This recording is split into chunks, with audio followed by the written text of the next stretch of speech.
En este video lo que vamos a ver es la ley de gravitación universal o cuarto principio de Newton, y vamos a comenzar con los antecedentes históricos. El sistema planetario es además un buen ejemplo del proceder de las ciencias y de la física o astronomía. Aquí se verá un breve resumen cronológico de la evolución del modelo que se ha tenido del universo a través de los años. Comenzamos con Ptolomeo. Claudio Ptolomeo en el siglo II planteó un sistema geocéntrico en donde el planeta Tierra estaba como centro del universo y fija. Acá está la Tierra fija, y según él, los planetas, la Luna, o sea los satélites y los demás planetas como Mercurio, el Sol, Marte, todos giraban alrededor de la Tierra. El movimiento de los planetas y el Sol correspondía a circunferencias alrededor de la Tierra,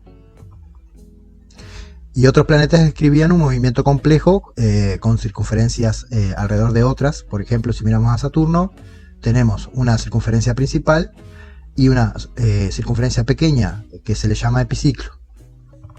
Entonces lo que hacía Saturno, según Ptolomeo, era hacer algo de este estilo, con movimiento va y ven en el epiciclo, además de que iba avanzando en la circunferencia grande. Luego aparece en el siglo XVI Nicolás Copérnico, que cambia el centro del universo al Sol. Entonces plantea un sistema heliocéntrico. Helios es el dios Sol, por eso se llama así, heliocéntrico, en donde el planeta de la Tierra era un planeta más, no tenía nada de particular, siendo el Sol el centro del universo y fijo. La Tierra se mueve como cualquier otro planeta alrededor del Sol, como también lo hace Saturno, Venus, Marte, etc. Los planetas describen circunferencias sencillas alrededor del Sol, y el único que, si miran acá, la Luna sería el único satélite que giraría alrededor de la Tierra y describiría los epiciclos de Ptolomeo. El tema o la importancia es que Nicolás Copérnico se basó en observaciones con telescopio, anotando datos y siguiendo un método científico, lo que Ptolomeo no hizo. Después de eso aparecen las famosas leyes de Kepler en el siglo XVII. Kepler formuló 3 leyes que vamos a mencionar cada una de ellas.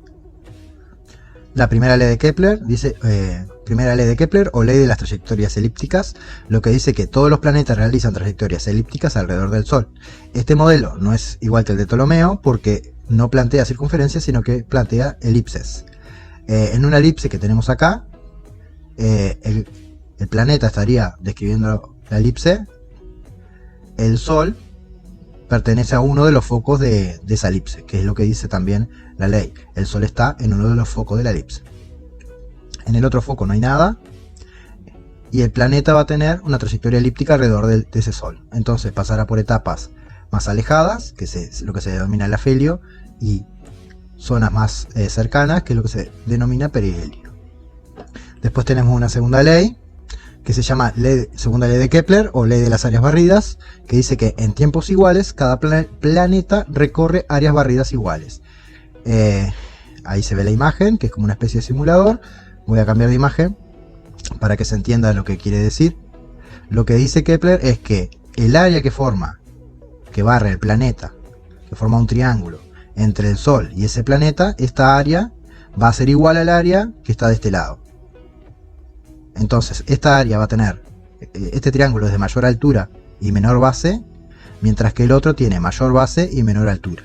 Como las áreas tienen que ser iguales, eso justifica que cuanto más alejado esté el planeta del Sol, va a moverse más lentamente, con menor velocidad, mientras que cuando esté más cerca del Sol, en el perihelio, se va a mover más rápidamente.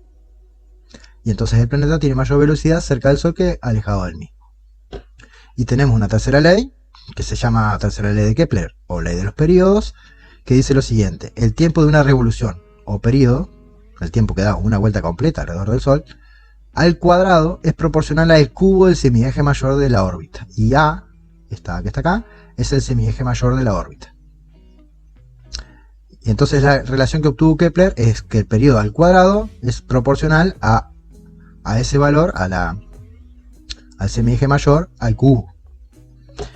Capaz que esto no se entiende, pero vamos a explicarlo un poquito mejor. Acá vemos una tabla. Entonces los planetas están ordenados. Acá están los datos de su masa. Acá está su radio medio orbital. y el periodo de revolución, y acá está la distancia media al Sol. Entonces, a medida que el cuerpo está más alejado del Sol, el periodo va a aumentar. El tema es que no es una relación directamente proporcional, sino que es una relación de esta manera, que el periodo al cuadrado sobre el radio al cubo, o esa distancia al cubo, siempre se mantiene constante. Y eso fue lo que descubrió Kepler, que a medida que se alejaba el planeta del Sol, el periodo era mayor, pero no proporcionalmente a la distancia que estaba, sino con esa relación particular. Entonces, a mayor distancia del planeta respecto al Sol, mayor es el periodo del planeta. Y esta relación es una constante para todos los planetas. Si miramos acá, la última tabla, lo que se hizo es el periodo al cuadrado sobre el radio al cubo, y efectivamente se ve que todos los datos son iguales. Esa es la constante famosa que obtuvo Kepler. Acá voy a dejar un ejercicio para ustedes, para que se basen en esas ideas. Por ejemplo, dada la figura que está ahí, indicar cuál velocidad es mayor, si la del punto A o el punto B, y es simplemente mirando la lejanía que tiene ese planeta respecto al Sol. B, representa el vector velocidad en los puntos A y B de la trayectoria mostrada, y hay que tener en cuenta que la velocidad tangencial o velocidad a secas siempre se representa tangente a la trayectoria. Y por último, C, me pregunta si puede tener este planeta un periodo de 8 años y radio orbital de ese valor. Entonces lo que habría que hacer es verificar si este supuesto planeta cumple con la tercera ley de Kepler. Lo que habría que hacer es el periodo al cuadrado, que lo tenemos ahí, que son 8 años, corresponden a 2,5 por 10 a la 8 segundos, elevarlo al cuadrado, y dividirlo sobre el radio orbital, que es 6,0 por 10 a la 11 metros, elevarlo al cubo, hacer la división y ver si cumple con esta propiedad de ese valor constante. Si el planeta cumple con la propiedad de ese valor constante, sería un planeta que puede estar describiendo una órbita elíptica alrededor del Sol. Si ese dato no nos da, quiere decir que ese no es un planeta o es otro tipo de elemento. Bueno, todo esto es lo que se tenía previamente a Newton. Después de Kepler aparece Newton. Dos comentarios importantes de Kepler: todos los datos de Kepler, estos que estamos viendo, son todos observacionales y con telescopio, siguiendo un método científico. Quiere decir que era un trabajo serio.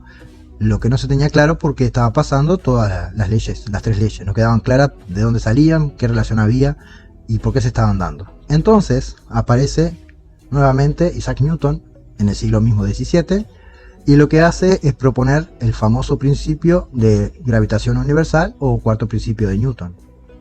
Demuestra teóricamente las leyes experimentales de Johannes Kepler, o sea, con su ley de gravitación, las 3 leyes. Unifica el movimiento de los planetas y el movimiento de los cuerpos en la Tierra, porque para Newton la ley de gravitación va a funcionar en la Tierra y a nivel universal, y entonces eso genera la cuarta idea, que genera en la humanidad una visión universal del universo. A partir de este siglo se piensa a las leyes universales de la naturaleza, no solamente que se cumplan en la Tierra, sino que se cumplan en nuestro universo.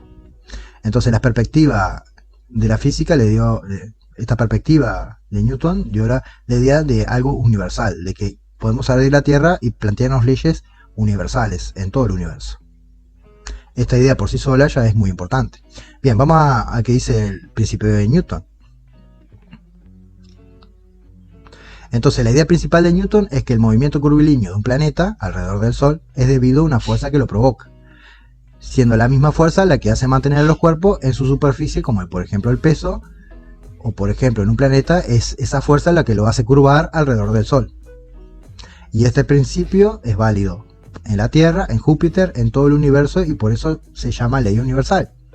Así que el principio de gravitación universal, o cuarto principio de Newton, dice así: todos los cuerpos se atraen entre sí con una fuerza gravitatoria directamente proporcional al cuadrado de sus masas e inversamente proporcional al cuadrado de la distancia que las separa a sus centros. Si miramos la imagen acá, lo que dice Newton, que dos cuerpos que tengan masa, y solo por el hecho de tener masa, que estén separados a una distancia r, va a haber una fuerza mutua entre sí, de una fuerza de atracción. Esa fuerza de atracción se llama F2.1 porque es la fuerza que hace el cuerpo 2 sobre el 1, y la fuerza 1,2 es la fuerza que hace el cuerpo 1 sobre el 2. Esto nos hace recordar mucho al tercer principio de Newton. Lo que es nuevo es que esta fuerza aparece solo porque los cuerpos tengan masa. Entonces, su ley queda G, que es una constante universal. Ya expliqué por qué viene esto de universal. O sea que si es universal vale en todo el universo. Estamos hablando en la Tierra, en Júpiter, Plutón, en todos lados.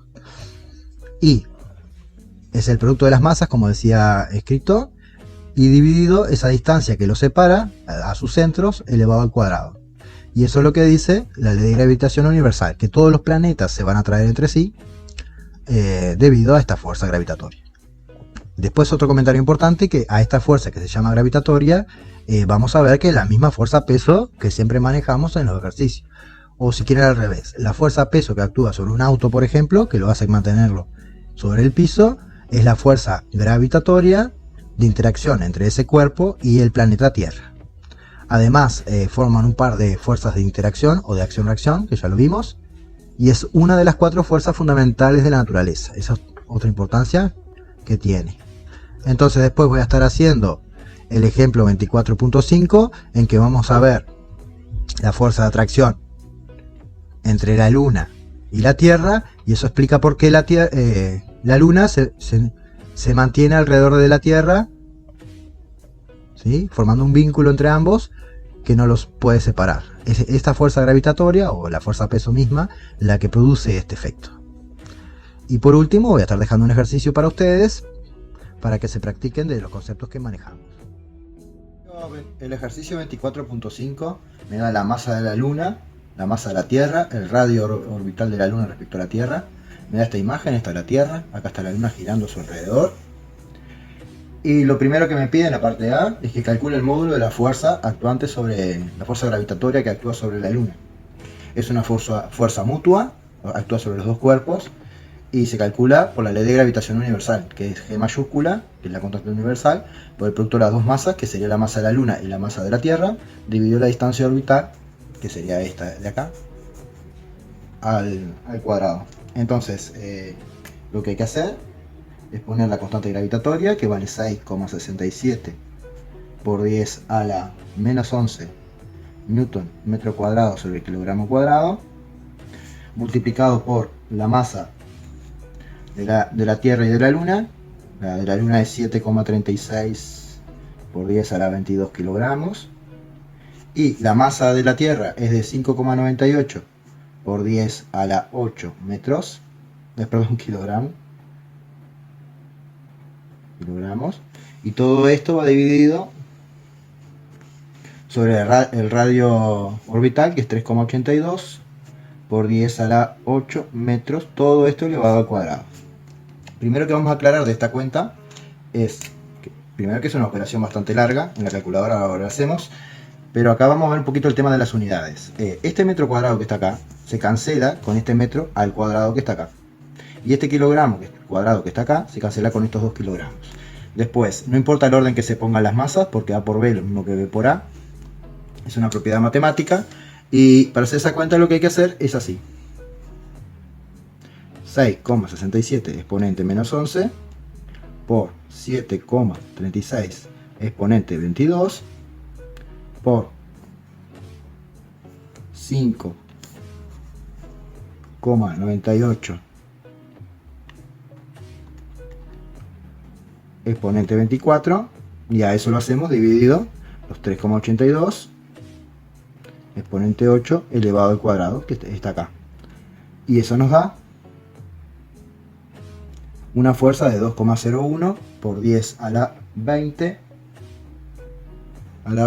newtons. 2,01 por 10 a la 20 newtons. Y así se obtiene la fuerza gravitatoria entre la Luna y la Tierra por la ley de gravitación.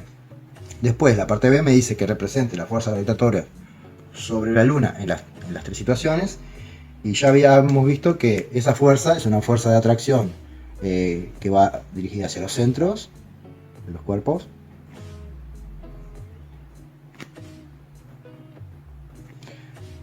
Que las 3 tienen este módulo, 2,01 por 10 a la 20 newton. Y acá se le pone fuerza que hace la Tierra sobre la Luna fuerza que hace la Tierra sobre la Luna y fuerza que hace la Tierra sobre la Luna.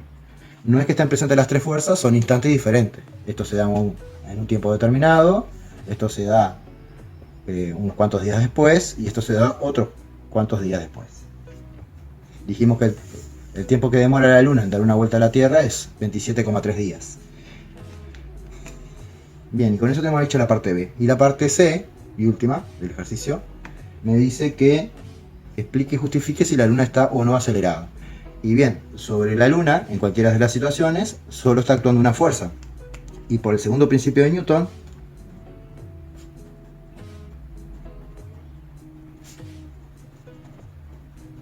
se sabe que la fuerza neta es igual a la masa por la aceleración.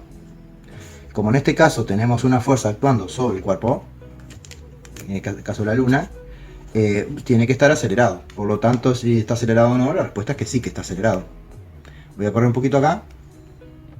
Entonces, la Luna está acelerada por segundo principio de Newton. Y entonces justifiqué que está acelerada, que me preguntaba si estaba o no, y la justificación es por la segunda ley de Newton. Entonces, si yo tuviera que representar esas aceleraciones acá, las aceleraciones van en la misma dirección que la fuerza. Y lo otro importante a aclarar es que esta fuerza siempre va hacia el centro, cuyo módulo siempre es el mismo. Y también esta fuerza se le llama centrípeta porque siempre apunta hacia el centro de la Tierra, o hacia el centro de la circunferencia que está describiendo la Luna. Bien, y ahí termina el ejercicio. Listo.